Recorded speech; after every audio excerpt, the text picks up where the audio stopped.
Hi, this is Beharia Phase 8, a new area developed by Beharia, and this is how it looks now.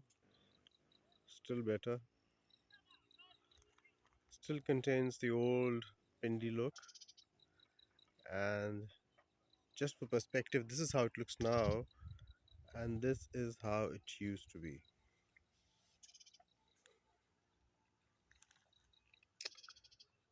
I live close by, and I just walked here to have a good view of this place and to enjoy it. Just look at this. Not very long ago, much of Pindi looked like this, just on the outskirts. How peaceful.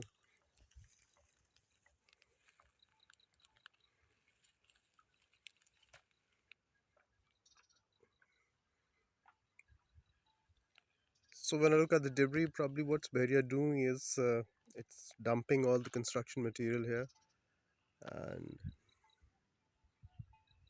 now add to that 100,000 houses, and it's a catastrophe. Thank you.